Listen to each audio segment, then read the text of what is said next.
Welcome to the 40th anniversary event of the Pascal Lectures, thank you, on Christianity and Literature at the University of Waterloo.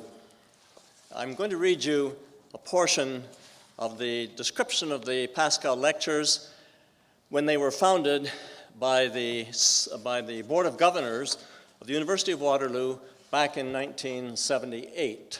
So here it is. Blaise Pascal, 1623 to 62, the 17th century French academic and Christian, is remembered today as a forerunner of Newton in his establishment of the calculus and as the author of Christian meditations, Les Pensées. Members of the University of Waterloo, wishing to establish a forum for the presentation of Christian issues in an academic environment, have chosen to commemorate the spirit of Pascal by this annual event. The Pascal Lectures bring to the University of Waterloo outstanding individuals of international repute who have distinguished themselves in both scholarly endeavor and Christian thought or life. These individuals discourse with the university community on some aspect of its own world, its theories, its research, its leadership role in our society, challenging the university to search for truth through personal faith and intellectual inquiry which focus on Jesus Christ. I've read that from this book called A Christian Critique of the University. It was written by the first of our speakers 40 years ago, whose name was Charles Malik. Charles Malik's son is alive, Habib Malik, and in Lebanon. Charles Malik is perhaps the most prestigious international academic who has ever visited the University of Waterloo. He was the president of the Security Council of the United Nations. He chaired the Committee of the United Nations, which established the International Declaration of Human Rights. He was one of the signatories of the peace treaty with Japan on shipboard Mid-Pacific 1945.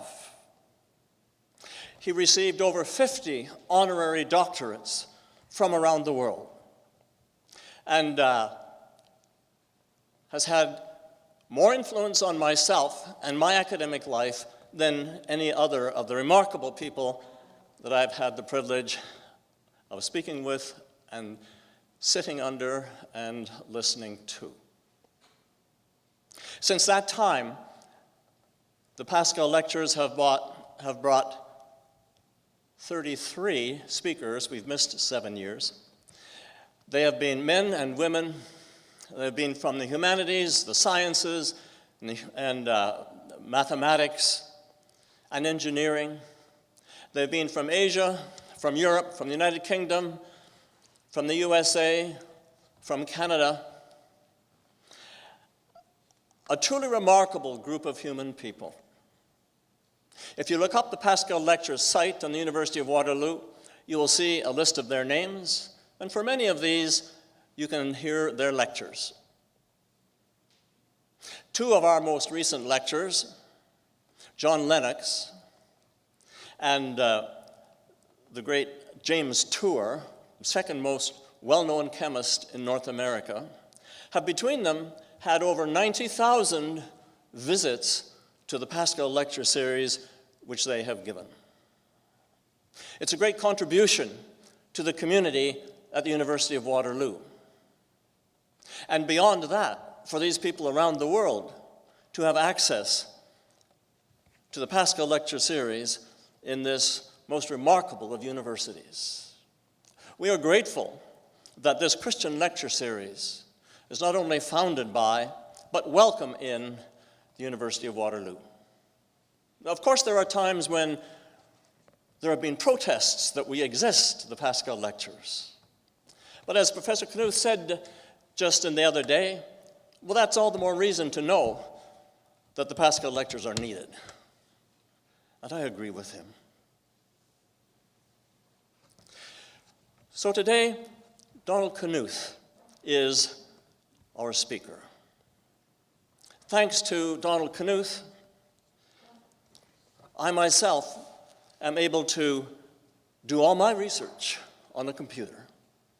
Before he came along, it wasn't possible. He was telling me in the car on the way over that there were a few people, published a journal, managed to get 8 volumes out, called Computing in the Humanities in Paris. But that's about all. So, from myself and on behalf of all the others of us who are in the humanities and whose research and academic life depends so heavily, is enriched so much by the computer, thank you, Professor Knuth.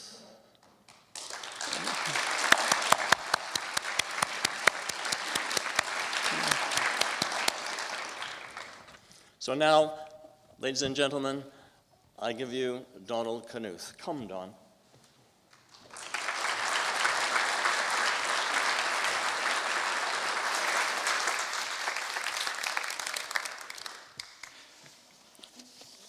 Well, thank you very much, John. It's a great honor for me to be the first Pascal lecturer who's actually been asked to come back and speak again. John didn't mention this, but 16, 17 years ago, I was honored the first time to be a Pascal lecturer, and I thoroughly enjoyed my time in Waterloo then. It's comforting to know that the committee apparently believes that I still haven't run out of relevant things to say. Well, we'll see. Let's hope that they were right.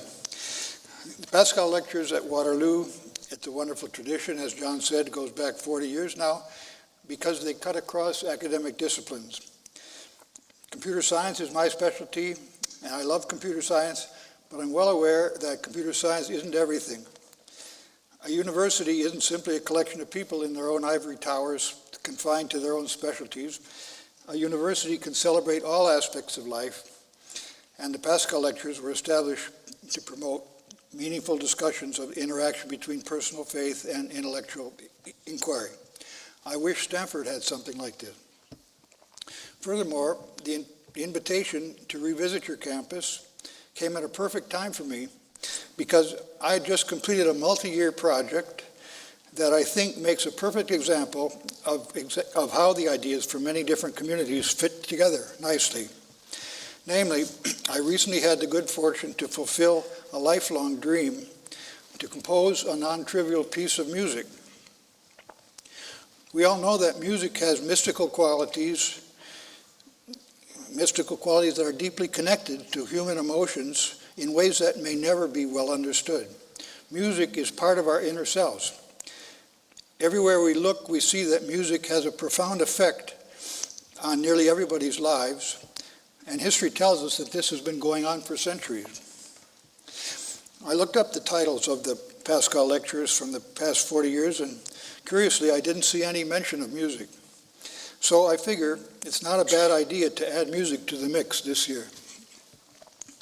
I've always loved music, and ever since my student days, I've been hoping that someday I'd be able to write a piece of music that would have a positive influence on many of the people who heard it. Here's Leibniz once famously said that music is a secret exercise in the arithmetic of the soul, unaware of its act of counting. Notice that he's connecting arithmetic, which is totally precise and mechanical, with the mystery of a human soul. As a computer scientist, let me say first of all that I'm very pleased when I can totally surround some technical subject to the point where I know everything about that subject because of airtight logical reasoning. But I'm also very grateful for life's mysteries, for concepts that are beyond human comprehension, concepts that allow me to learn more and more day after day, yet never to reach the end. If there were no mystery, everything would be cut and dried. Life would be hopelessly boring. Second, ever since my first encounter with computers, I've considered the practice of writing programs to be an art form. The very first sentence of my book, The Art of Computer Programming, explains this. This comes from 1968. Well, the process of preparing programs for a digital computer is especially attractive not only because it can be economically and scientifically rewarding, but also because it can be an aesthetic experience, much like composing poetry or music. Yes, programming is very much like composing music, like writing music. Thirdly, the programs that I wrote at first, during my early years, they were intended to do scientific things. I wrote programs that were supposed to discover properties of prime numbers, programs that were searching for patterns in large bodies of data, and so on. The artistic aspect of those programs was simply that I wanted to express them in an elegant and appealing style. I didn't want to waste time on unnecessary computation. I didn't want to use clumsy approaches. Good style is artistic. But later on, I began to write programs in which the actual objective, the thing being computed, was itself artistic. What I mean is, I wasn't just looking for patterns, I was looking for beautiful patterns. For example, I began in 1979 to write a program called Metafont, which by now is used to create the majority of all letter forms that are used in today's publications about physics and mathematics. I bet Donna Strickland herself has been influenced by Metafont. Here is the example that Metafont, that uses Metafont to draw the letter pi. So I don't expect you to understand this program, but the point is that this is complete instructions for how to make that image that you see there. And the point is, I'm not computing, this is not a program to compute the ratio between the circumference of a circle and the diameter of a circle. Here I'm computing the pixels that will tell a printing machine where to put ink in order to make the shape of the letter pi. On the other hand, if you look real close at this code, you'll notice that the number 3.14159 actually is used 4 times during the calculation. Until recently, that has been my little secret. Thousands of physicists and mathematicians write papers about pi every day, every week, let's say, without realizing that 3.14159 is an integral part of its design. In a similar way, you can see that it's natural to write computer programs whose goal is to write a stimulating piece of music. So I'm going to give several examples of that later, but first let me tell you about the music project that had been haunting me ever since the 1960s. When I was a grad student at Caltech, early 1960s, a biochemistry professor named Walter Schroeder taught a Bible class based on the biblical book of Revelation. You probably know that Revelation, the last book in the Bible, is a mystical book which has been interpreted over the years in many wildly different ways. I was fascinated to learn that the author of Revelation had frequently used numbers with symbolic meanings. For example, the number 3 represented God, 4 represented the world, 7 represented perfection or God's interaction with the world. There were coded meanings in Revelation for 3.5, and for 10, 12, 24, many others, including the notorious number 666. The book of Revelation also includes a wide variety of non-numerical symbols.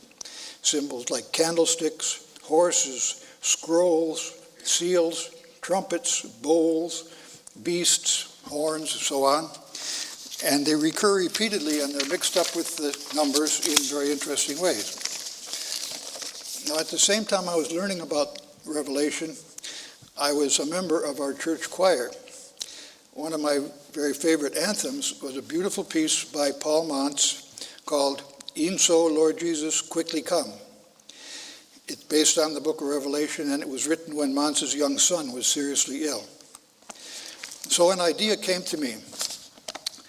Maybe it would be possible to write a piece of music that incorporates the numbers and the other symbols of Revelation, following the same exact sequence of numbers and symbols that occurs in the original text. Furthermore, at the end of such a piece, I could quote the delightful theme from E'en So, Lord Jesus, Quickly Come. I actually discussed this idea with Paul Mounts himself, who happens to be the cousin of one of my aunts, and he kindly applauded the idea. Well, many years later, I learned that this idea of trying to translate Revelation into music wasn't entirely new. The very first full-length commentary on the book of Revelation, written by Victorinus of Poetovio in about 270 AD, this commentary remarked admiringly that Revelation resembled a piece of music, in that its repetitions of symbols and themes don't simply unfold in straight lines. As I say, this idea haunted me for a long time. Finally, on Thanksgiving Day in 2011, the U.S. version of Thanksgiving Day, it comes a little later than yours, I decided to do something about it, and I started to keep notes in a little book, a little French-style cahier. And here's what I wrote on the first page of that book. In this book, I plan to jot down thoughts for a project that may be crazy, but a muse has been encouraging me to embark upon it for more than 40 years. I hope to be able to write a piece of organ music that's based on the text of the Apocalypse, the mystical book of Revelation, using the basic philosophy that constraints help to create great art. I'm intrigued by the fact that so many artists and writers have been inspired by these words for nearly 2,000 years by now. Thus, I can't resist the thought that perhaps I too might be led by these ancient words to create something that may be newly meaningful to people of the 21st century. So now it was time for me to get to work at the end of 2011. How did I start? I spent several months compiling data, building computer files that would help me. For example, I downloaded the original Greek text of Revelation, and I made some concordances that showed all of its words and where they were used. I downloaded some English translations too, of course, because my knowledge of Greek isn't that great.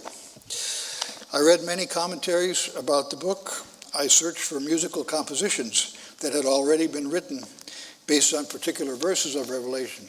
In fact, I actually found nearly 100 such musical works.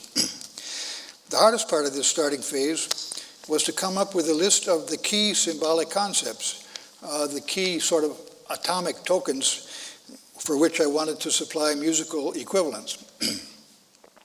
After making several passes over the text, I came up with about 250 candidates. Eventually, this list was boiled down to just 167 that turned out to be sufficiently important. So let me call this 167 the elements from which the author had woven his narrative. For example, if we zoom in on the complete list of elements, we can see that the elements that begin with the letter T are temple, 10, thanks, 3, 3.5, throne, thunder, torment, trampling, true, trumpet, and 12. Now, the Greek text of Revelation has almost exactly 10,000 words. My original goal was to use it as the basis for about 45 minutes worth of music. Doing the math, that meant I essentially had to cover about 3.7 words per second. Scholars had long ago broken the text of Revelation into 22 chapters, involving a total of 404 verses. So I had to write about 6.7 seconds worth of music for each verse.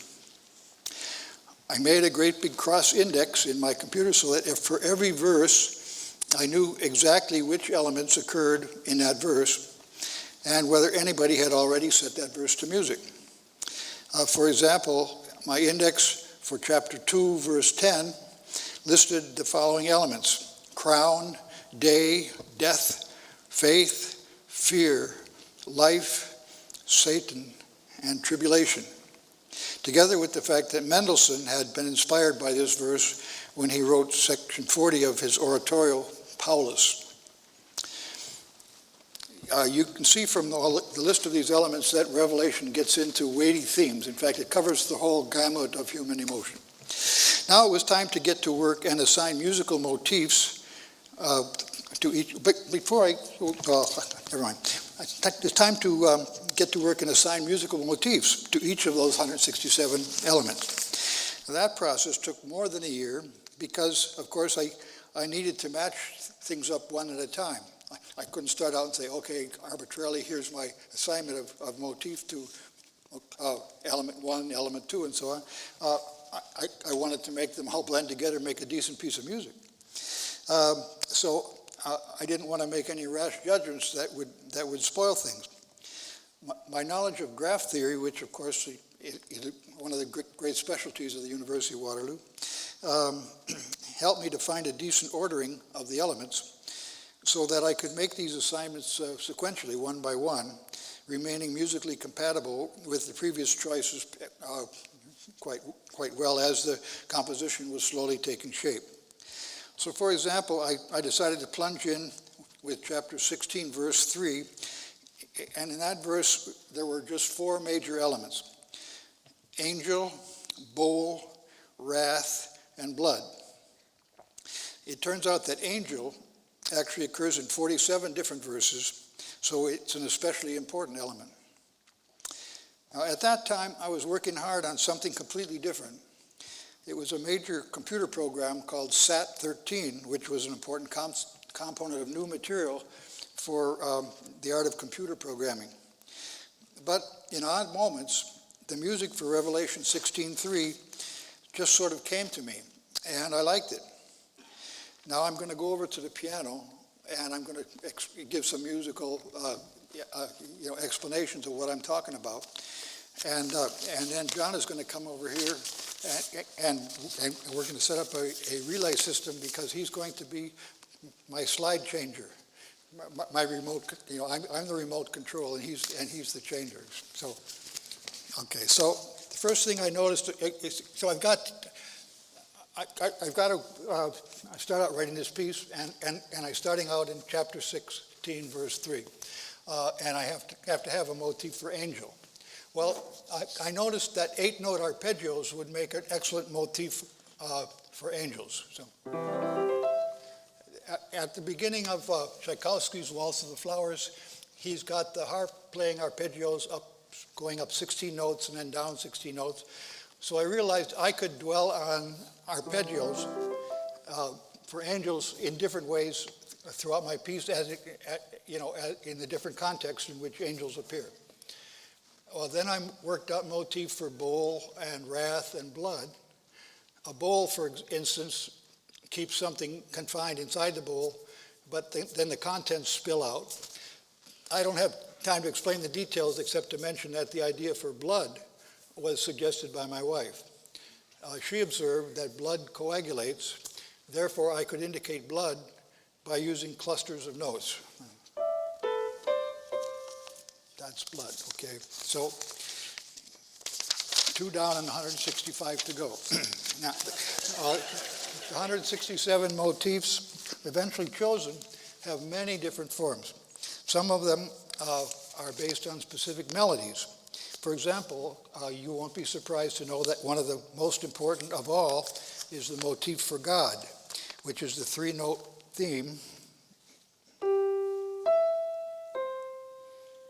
That used to mean NBC in America, but anyway. So now, God has 3 aspects, so when the context refers to God as creator, I emphasize the first note.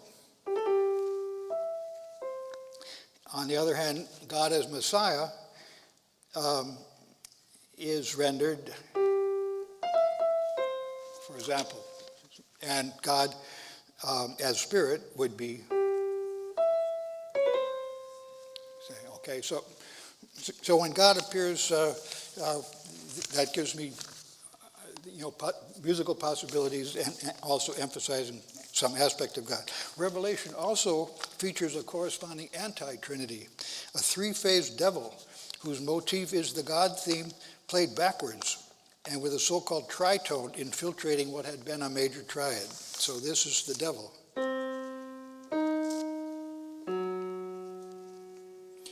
three corresponding characters for this anti-Trinity in Revelation are called the beast, who is, and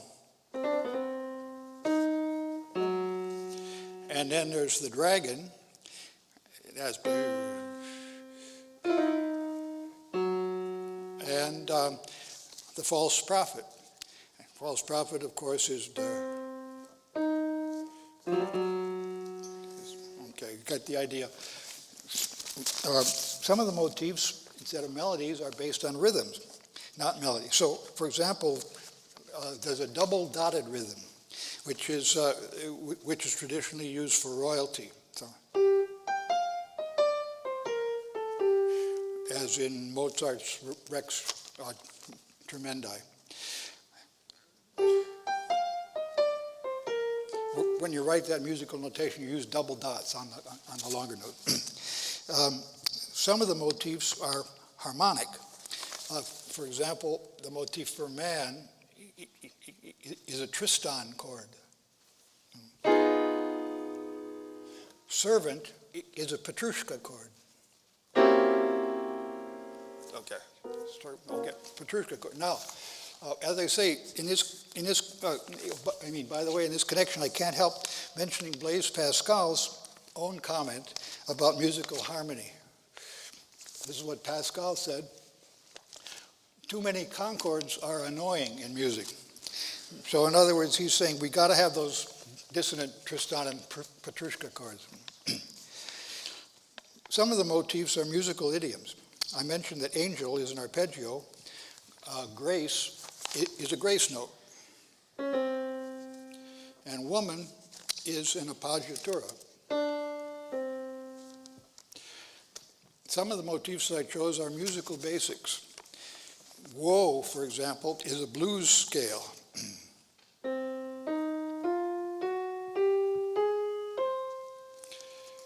The 24 elders, a chromatic scale. 24. Lion is an octatonic scale.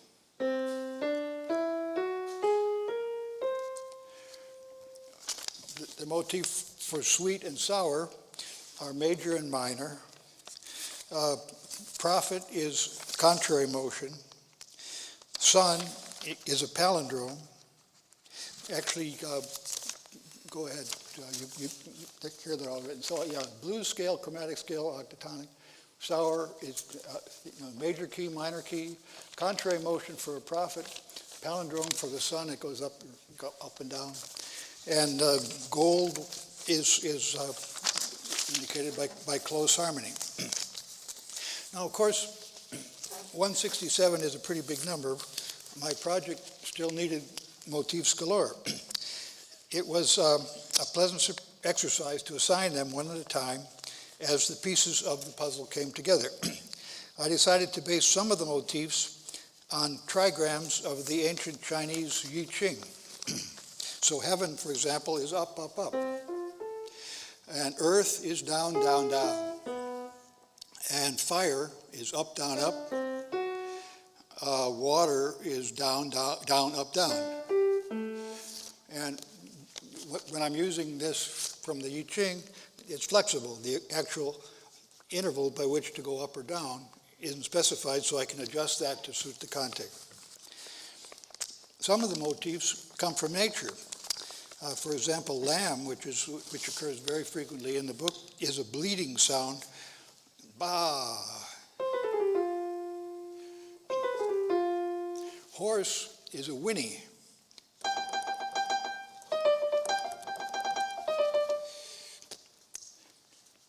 Some of the some of the motifs are effects that are only attainable on a pipe organ. For example, the motif for star is at cymbal stern, a delightful circle of little bells often found on German instruments.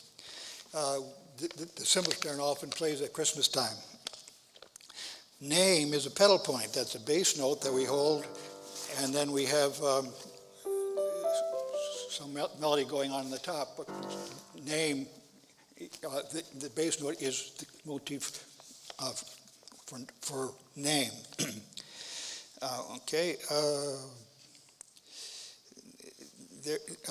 I'm saying things that are specific to the organ. So open and close, I can represent this by opening and closing the boxes that surround the pipes of the organ.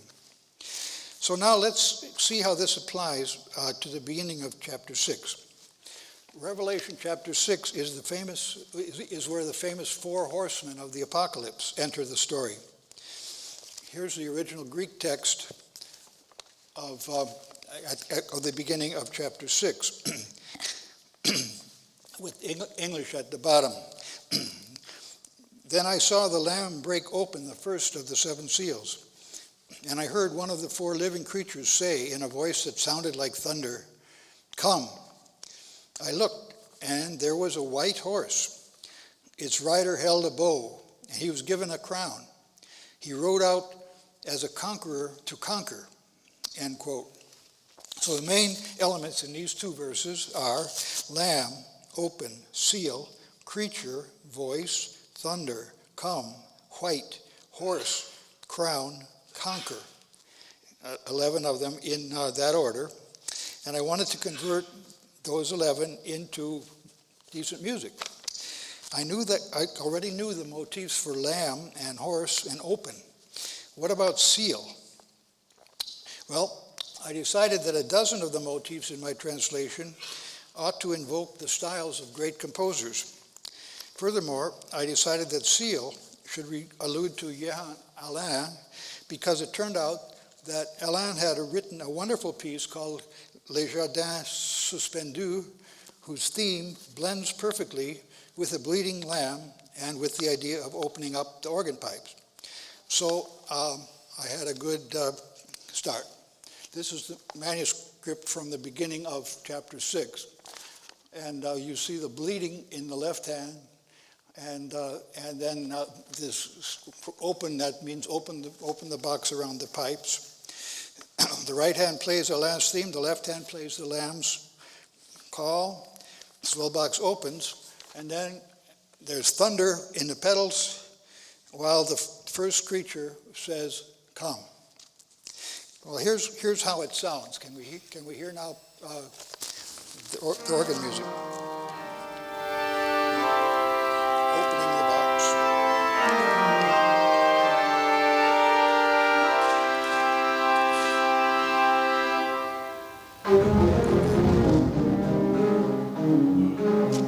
Was it galloping?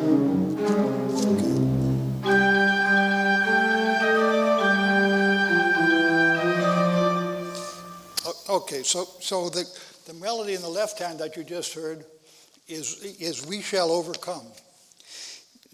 That melody is the motif for conquer. Now, in those two verses, I wasn't able to handle all 11 of the elements, but there wasn't in time to get voice or crown in there. But all the other 9 are there.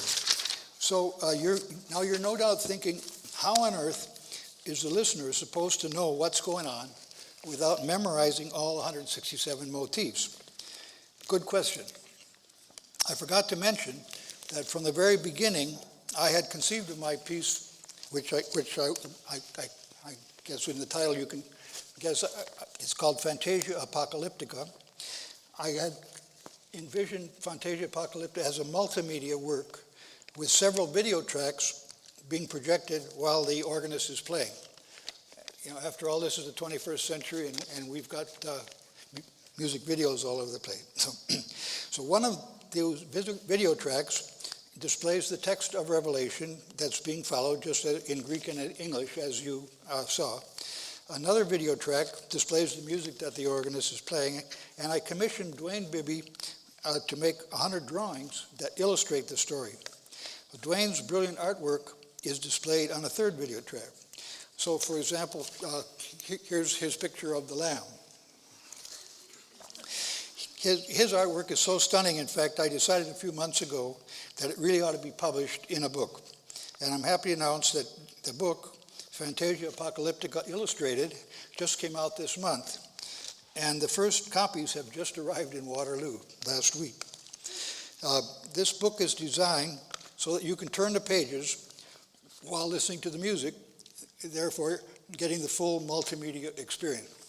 So let me play those bars again while displaying the three visual aids as they appear in the book so that you can get an idea of my intentions. Can we hear clip one again?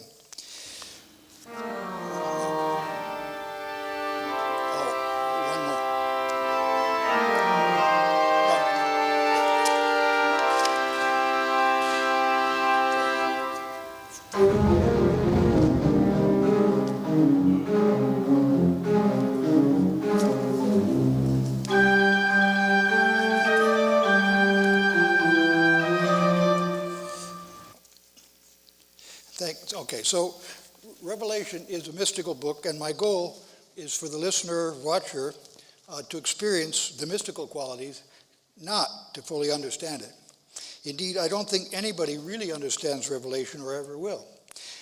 On each reading or hearing, however, we can penetrate a bit further into its mysteries, and I really think that that's the point. It's totally unnecessary to know about any of those 167 motifs, but they turn out to be meaningful and stimulating if you learn more and more of them as time goes on. Now, also, I mentioned Metafont a few minutes ago, and I got a wonderful surprise about 17 years ago. I got a letter, a package in the mail from Germany, from the University of Mainz, where, of course, Gutenberg did his pioneer work on printing, and there's a professor of art there who was very entranced by Metafont, and he decided that he would be able to represent the Book of Revelation for the first time the way he think it ought to be done, using Metafont to create artwork.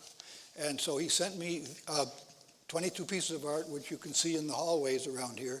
And at the top of each piece, you can see the original text, not in Greek, but in Luther's translation into German. And then each page itself is his mystical rendering of those same words using Metafont to create an abstract pattern that reflects the mystery of each chapter. Now, I mentioned a minute ago that a dozen of the motifs in my translation pay homage to the styles of great composers. Here's a complete list. Seal, as I said, is for Elam. Truth alludes to Bach. Mighty to Beethoven. Voice, Borodin. Throne, Brubeck. Cloud, Debussy. Word is Franck. Temple, Gershwin.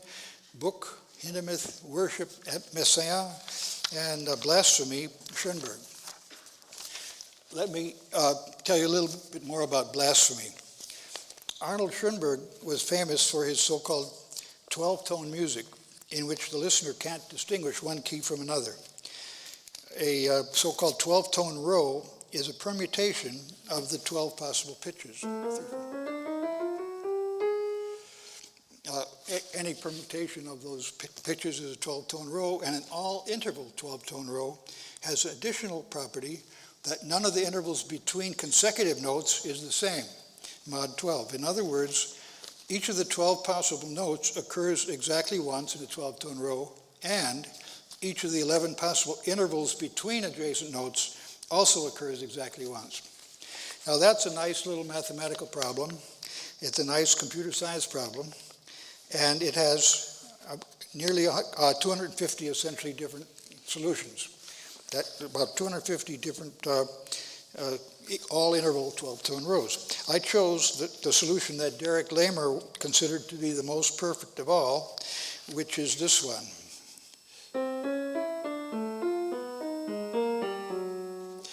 Because it has some nice symmetry. So here's how that one sounds in chapter 13. Chapter 13 is when the blasphemous beast enters the story. So we hear a clip.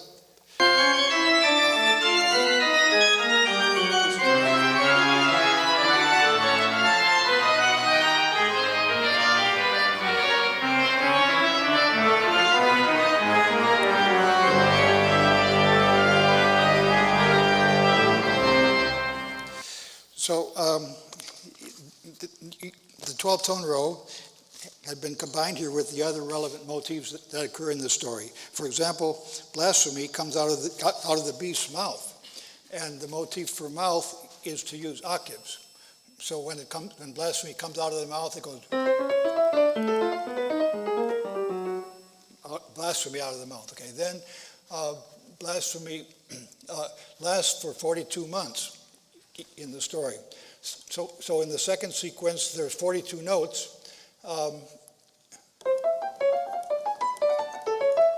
And so on, 6 groups of 7. The beast blasphemes God's name, and I told you the motif for name is a pedal point, and so we got. Oh, sorry. Anyway, that's pedal point, and so on. So let's listen to it again. You hear blasphemy now.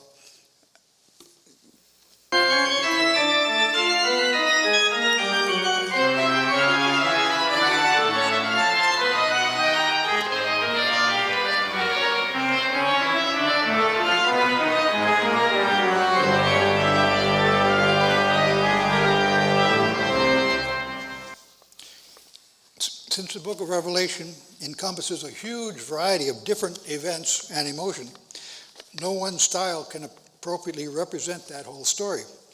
Therefore, Fantasia Apocalyptica is an eclectic mix of many, many styles.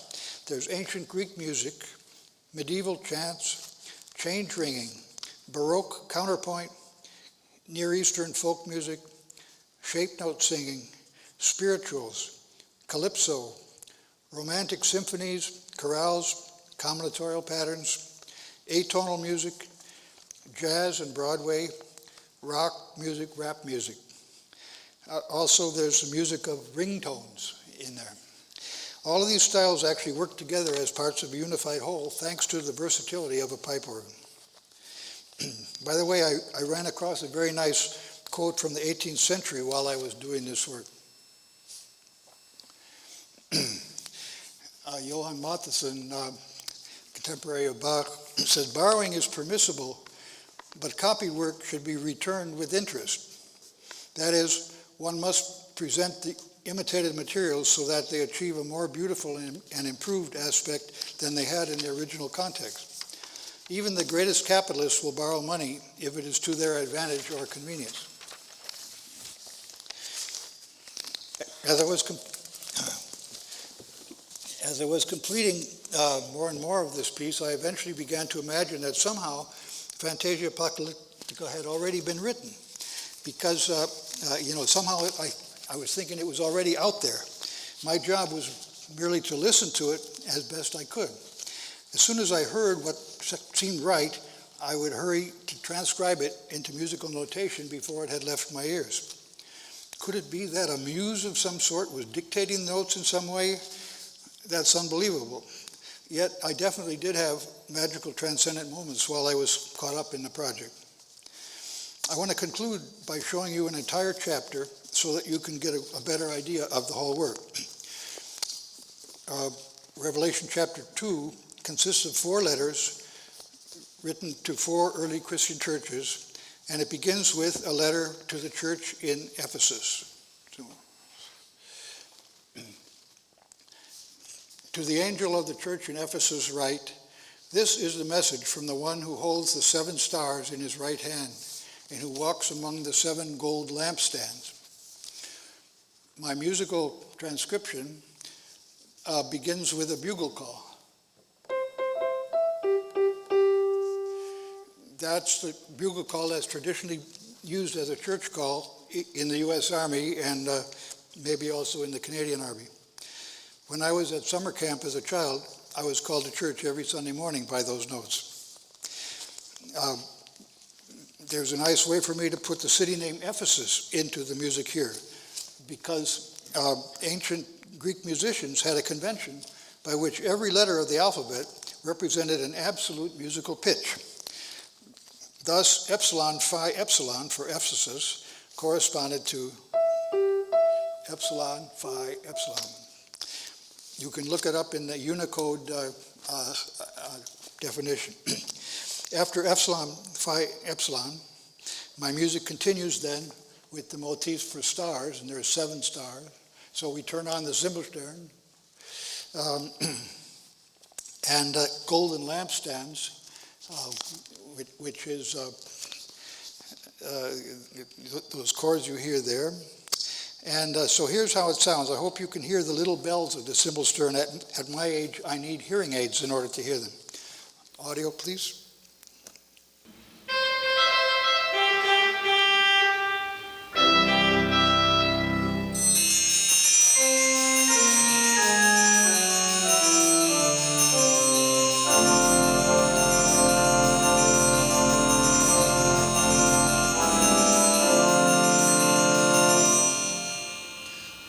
Full chapter 2 contains a lot more music, of course, and as we listen to it, I'll try to explain some of the highlights. Let's start over at the beginning. So go back to the beginning of that clip, please.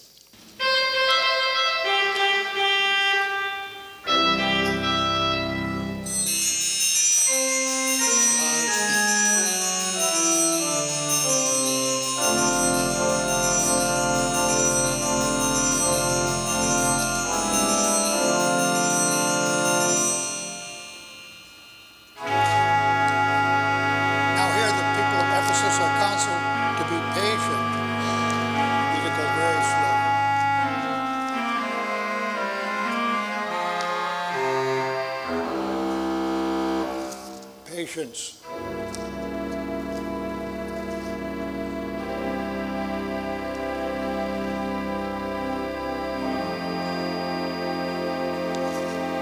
Here we have reverse double-dotted rhythm. That's the motif for repentance. And here I'm referring to Vaughan Williams, The Tree of Life.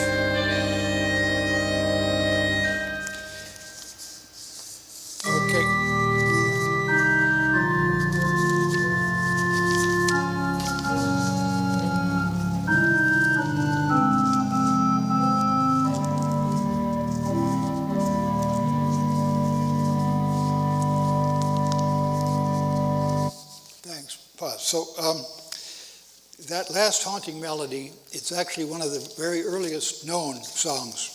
It goes back to about 128 BC. It was found carved on a rock at Delphi. I once learned an interesting algorithm for harmonizing any melody based on flipping a coin. And I've used that algorithm to generate the harmony here. The melody in the right hand, but the bass and lower lines are done by this algorithm, and the coin flips that I needed to control the algorithm, they come from the name Ephesus when it's expressed in Morse code. So as you'll see later, that same melody is going to occur over and over again. So when it occurs for another city, I use another sequence of coin flips to get a different harmonization of the melody. So, we're going to have Smyrna coming up next. So let's continue where we left off. Now it's going to have a letter to Smyrna, begin with a church call and the name of Smyrna. So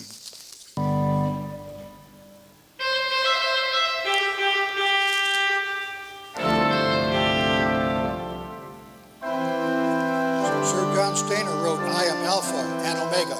I am Alpha and Omega.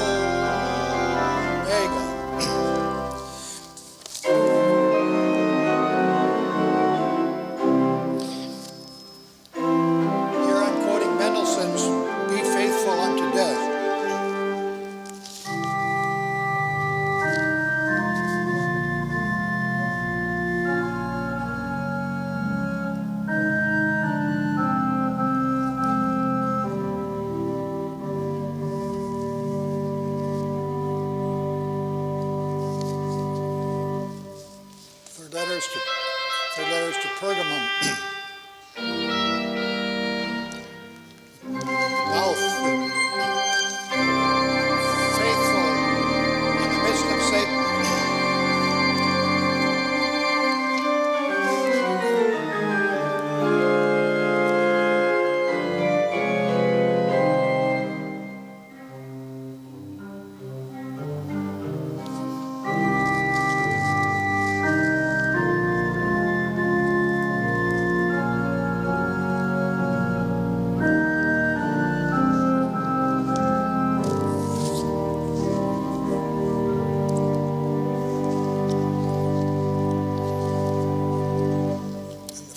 prayers to Thyatira.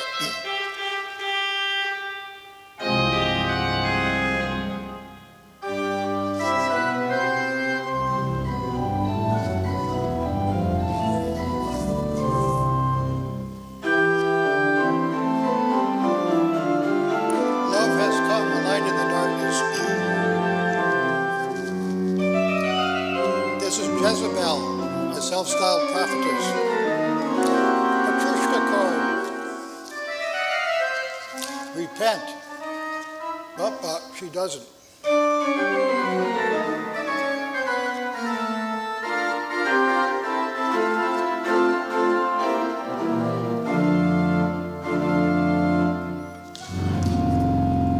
are the deep things of Satan. Don't go there.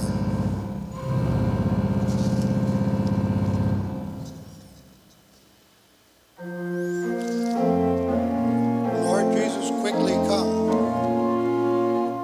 We shall overcome.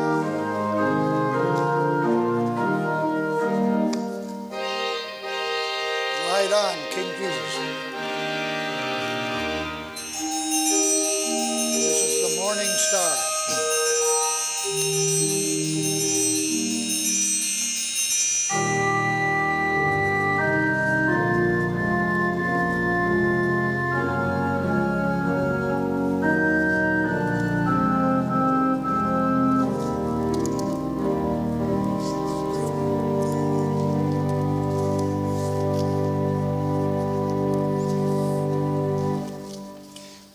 So I can't resist telling you about the 7 notes that occurred in the middle there, because it turns out this is precisely the melody you get when you take the name Jezebel and convert it to ancient Greek musical notation. Now, Jezebel was a woman of Thyatira who called herself a prophetess, and my motive for prophet is contrary motion. So I could follow the name Jezebel by the same thing played upside down. Sorry. Okay, so look, it sounds better when it's played by a real musician here.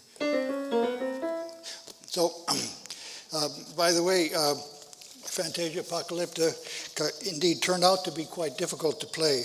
Too hard for me to get through any chapter without slowing down or making a lot of mistakes. So I decided early on to write the music that seemed best to match the text and not to limit it by my own inadequacy as a performer.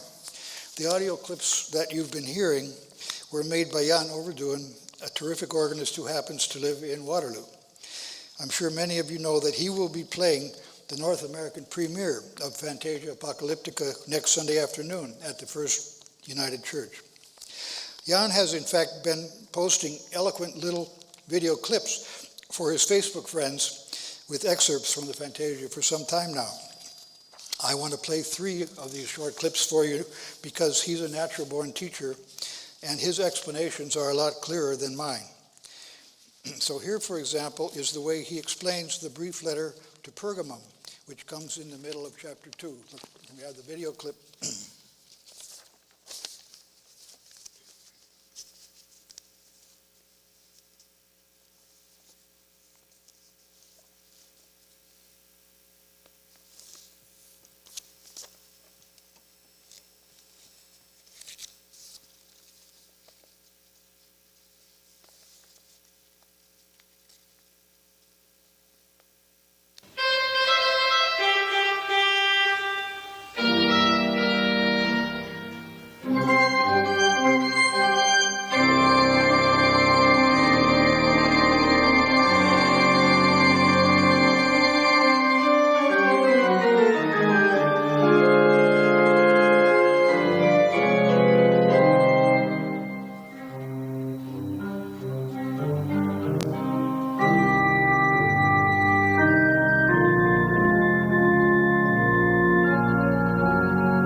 So here's another, next is another mini tutorial. This one, the letter to Smyrna.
I apologize.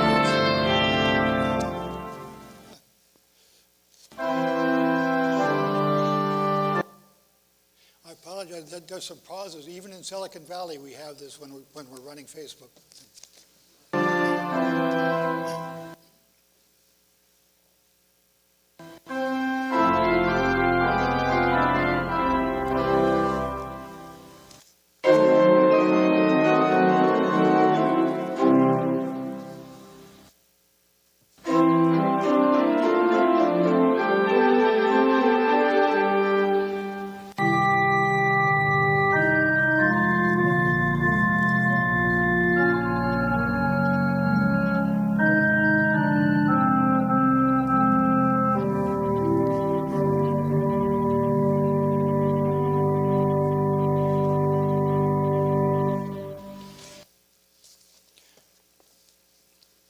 So,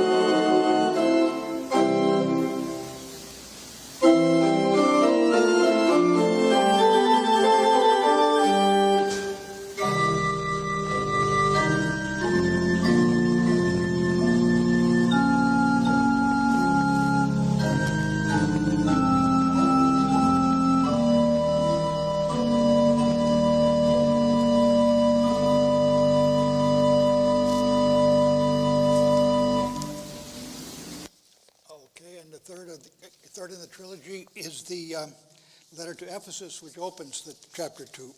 If you watch John's feet carefully, you'll see where he presses a little brown button above the pedal board at the far left.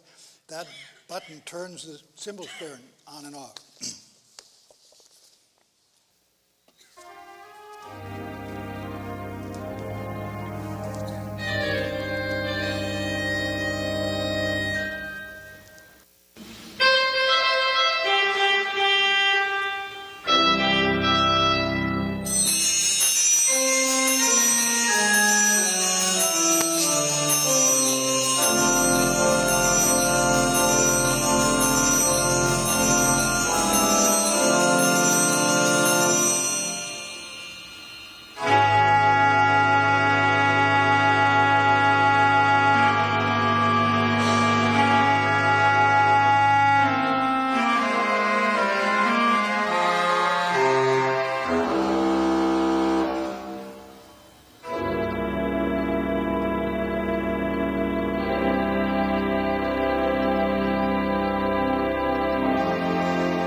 premiere of Fantasia Apocalyptica took place in January of this year on my 80th birthday. It was certainly one of the happiest occasions of my entire life. We were up in northern Sweden, the site of one of the world's finest modern pipe organs, and I was honored to have it performed by none other than Jan Overdun. I can't help thinking that God has been smiling on this project, as more than 150 people traveled for the occasion. Everybody arrived and returned safely. Furthermore, a team of experts from Google actually came to film the event in 3D, so that in years to come, we should be able to experience that memorable concert in virtual reality. Well, I can't immerse you in virtual reality today, but you can watch all 22 of those individual chapters in 3D via YouTube, because they went online a couple weeks ago. 3D gives you the ability to choose any direction of viewing that you like as you're watching. The Google team also gave me a 2D version of Chapter 2 so that I could show you tonight a sample of the premiere performance. So here now again, for the last time tonight, is the entire Chapter 2, this time as it looked and sounded last January in Sweden. I hope it gives you a feeling for what I was trying to achieve when writing this fantasy.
Okay, so now I'm going to conclude then, but just playing the video that Jan made about the very final bars of Fantasia Apocalyptica, that they represent the last 4 verses of Revelation. Here I was able to fulfill my original goal of quoting from Paul Mance's wonderful anthem, In Song Lord Jesus Quickly Come. And I precede it with a final reprise of the Delphic hymn.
So Jan tells me that at the final climax, where you just saw Amen in great big letters, he's planning to pull out all the stops and get as many pipes blowing as are going to fit in that chord.